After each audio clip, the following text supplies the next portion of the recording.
রাজ্যের দুই মন্ত্রী পার্থ ভৌমিক ও সুজিত বসু সন্দেশখালী গিয়ে গ্রামে গ্রামে ঘুরে গ্রামবাসীদের অভিযোগ শুনলেন। আটকে দেওয়া হলো ডিওয়াইএফআই নেত্রী মীনাক্ষী মুখার্জি সহ বাম প্রতিনিধি দলকে। 144 ধারা এড়িয়ে পুলিশের চোখে ধুলো দিয়ে তিনি গ্রামে ঢুকে পড়েন। কথা বলেন নির্যাতিত গ্রামবাসীদের সঙ্গে। পুলিশ খবর পেয়েই আটকান মীনাক্ষীকে। পুলিশি বাধার মুখে পড়ে ক্ষোভে ফেটে পড়েন মীনাক্ষী, জড়িয়ে পড়েন পুলিশের সঙ্গে বচসাতে। অবশেষে রাস্তাতেই বসে পড়েন মীনাক্ষী সহ বাম প্রতিনিধি দল।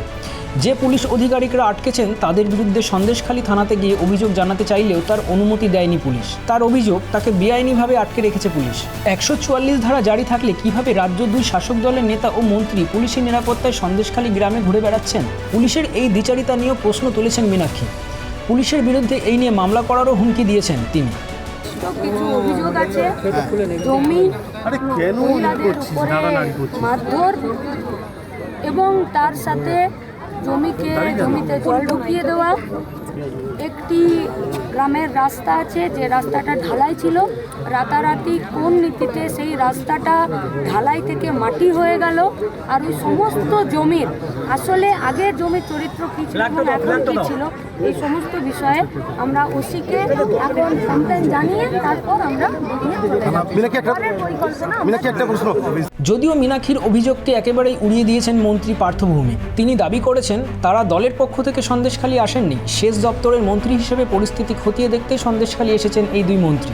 যাদের জমি লুট হয়েছে সবাইকে জমি ফিরিয়ে দেওয়ার আশ্বাস দিলেন সুজিত বসু।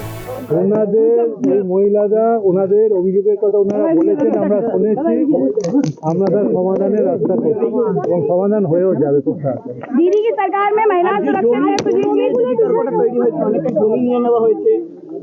আমরা আপনাদের একটু আসার সময় বলেছি আপনাদের অলরেডি আমাদের প্রচুর জমি যারা অভিযোগ জানিয়েছে, অলরেডি 254 আমাদের কাছে অভিযোগ জমা পড়েছে। 100টা ইতিমধ্যে সমাধান হয়েছে, বাদবাকিগুলো সমাধানের রাস্তায় আছে। তৃণমূলের সন্দেশখালীতে যাওয়ার তীব্র কটাক্ষ করেছেন প্রদেশ কংগ্রেস সভাপতি অধীর চৌধুরী। সন্দেশখালী ঘটনা নিয়ে বিজেপি ও তৃণমূল নিজেদের ফায়দা তুলতে বিভাজনের রাজনীতি করছে বলেও দাবি করেছেন বর্ষিয়ান কংগ্রেস সাংসদ। এত বড় গোল্ডেন অপরচুনিটি, বিভাজনের রাজনীতির এমন সুবর্ণ সুযোগ, এখানটা দু রকমের খেলা চলছে।